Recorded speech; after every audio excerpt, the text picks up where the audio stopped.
Hey guys. So, about a year ago, I made a video letting everybody know that I had started another company.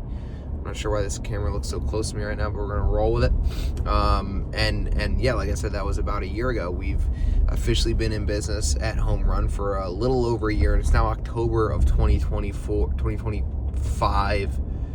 We started in really like August of 2024, really July, but like literally July, but really August, I guess when we started actually doing shit. But yeah, so it's been, a successful first 12 months.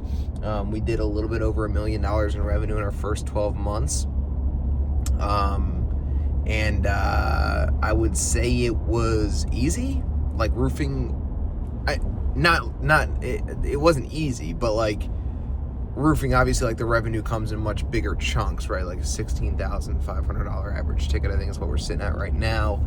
So it's a lot easier to make $1 million doing jobs like that rather than, power washing the world that I come from. Still own that company, by the way, but we're getting the Christmas lights right now. It's going well. But anyway, how do you do, right? This video is going to be sort of like how I did that $1 million in our first 12 months. So couple pieces of the puzzle, right? There's only like three main parts of a business. This is oversimplification, obviously, but there's book, sell, install, right? Book, sell, install, book, sell, install. That's all the whole company is. So booking the leads is, right, how do we get the leads and how do we actually get them on the schedule? What I found the most success with in like the first couple months was the free shit that every new business starts with. I really started Home Run with like $500. So going from like $500 to $1 million in our first 12 months, that was pretty cool with no like big investments or outside investments or anything like that. Where we found a lot of success in the first couple of months was, right, friends and family, hydropower clients, so my power washing company's clients. Is this person looking at me? No. He's kind of in the video a little bit, but a lot of hydropower clients, a lot of friends and family, and then the free shit that everybody does, right? Like yard signs, little tiny bit of door knocking, tiny bit of door knocking. I hate knocking doors, so I don't. We're gonna have a door knocking team eventually, but I don't like doing it, right? So first couple of months it was friends and family, hydropower clients, yard signs, stuff like that. Let me just turn the air on real quick. After that, we started dabbling with paid advertising, and what has really been the key to majority of those first, $1 million, and now we're on like, just to let you know, we're on like a pretty amazing trajectory. Like this month will be close to a $500,000 month, so it's pretty kick-ass. We've got a big goal in 2026 that maybe I'll tell you guys about soon. If anyone wants to know, maybe comment if you actually give a shit. But where we found a lot of success and where a lot of those first $1 million came from has been lead aggregators. So what I mean when I say lead aggregators, if you don't already know, an aggregator or lead aggregator is somebody or a third party who collects information and then sells it to multiple roofers. So the big one that everybody knows is Angie, right? Angie's List. Thumbtack is big, Networks is big. We just got on Fixer. Fixer's big for us now, big budget on Fixer.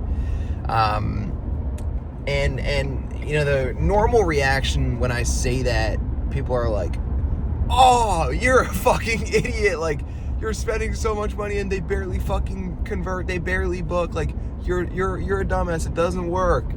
And that's because they're going into it with the wrong expectation, the wrong mindset, and they're probably not the right person to actually be calling the Angie leads. But that's a whole nother video, right? So just want to let you know that we saw a lot of success with getting a ton of leads via Angie, Thumbtack, Networks, Fixer. Those are the big four aggregators, and it's expensive, and there's a lot of shit to deal with. There's a lot of garbage in those leads, a lot of no answers, a lot of people cursing you out, but the few good ones pay for the rest. Okay, that's a whole nother video though, right? That's like the booking side of things. I also hired an office manager, I guess, probably a little bit too late. I should have hired her earlier, but I think I hired her like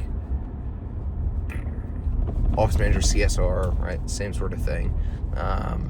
Early this year, so I guess that would be 7, I'm really not good at math, 5 6, 7, like 7 or 8 months in, probably 8 months in, I hired a lady to answer the phones, which should definitely be one of everyone's first hires. Okay, and then like around that same time, I hired a sales rep, and we pretty much closed out our first 12 months with 2 sales reps. I brought another one on shortly after that. But I took that first 12 months to pretty much just get the process down, get our sales process down, and figure out what the fuck I was doing. So I did like hire a bunch of sales reps and everything imploded.